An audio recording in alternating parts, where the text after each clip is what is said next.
Good morning. For many, it's a fine start to the day. However, we are going to see things turning wet and windy once more. In fact, there's an amber warning for the strength of the wind across parts of western Scotland. Storm Isha has cleared away to the northeast, but brewing behind me out in the Atlantic, we have seen Storm Jocelyn, and now that storm system is arriving. The weather front's bringing the rain and the isobars squeezing together, particularly later on across Northern Ireland, Scotland, but also parts of England and Wales.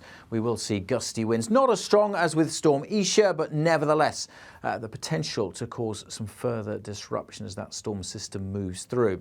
OK, let's rewind and see those weather fronts bringing the rain to Northern Ireland, spreading into Wales, Western England, Western Scotland this morning. Parts of the east starting dry and bright, but the rain moving in here by lunchtime. The heaviest rain in the west over the hills of Western Scotland, Northwest England and North Wales. That's where the rain could cause some disruption, following hot on the heels of heavy rain from Storm Isha. So a wet and windy day, but it won't rain all day. Certainly across the south there'll be some drier spells. Just don't expect much in the way of sunshine, staying fairly cloudy. Actually quite mild by this afternoon. Temperatures in double digits almost across the board, into the teens in some areas, but it will feel cooler than that because of the strength of the wind.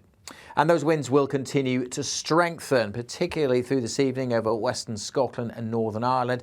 The storm itself heading to the north of Scotland, and as the winds pick up across Northern Ireland, western Scotland in particular, they will also start to gust over the hills of Northern England and Wales. And then another zone of even stronger winds comes in across the far north through the Western Isles, northern parts of the mainland, up towards the Northern Isles of Scotland, where we could, in some exposed locations, see gusts of maybe 80 miles an hour. But some strong winds further south too, particularly over the Pennines. So a broad yellow warning of wind, and then a amber weather warning across northern and western Scotland, where gusts could touch 80 miles an hour, likely to cause some further disruption. The rain, an extra hazard. As I said, we have rain warnings in place as well. There's bands of rain swinging through, followed by blustery showers during the night, blown in by those very strong winds that will ease slowly during Wednesday. But the warning's in place into Wednesday morning. It will be a fairly mild start to the day with those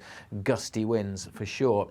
But as I said, there's warnings still in place through Wednesday morning. Plenty of showers packing in across Scotland, Northern Ireland, Northwest England. Elsewhere, for many, it'll be a fine, bright and breezy day on Wednesday because the winds will be easing, certainly by the afternoon.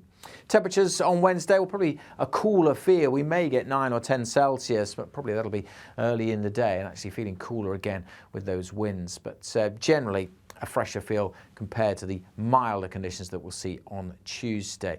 So plenty going on with the weather. Make sure you check out those weather warnings for yourself through our app or our website. And if you're watching on YouTube, hit subscribe.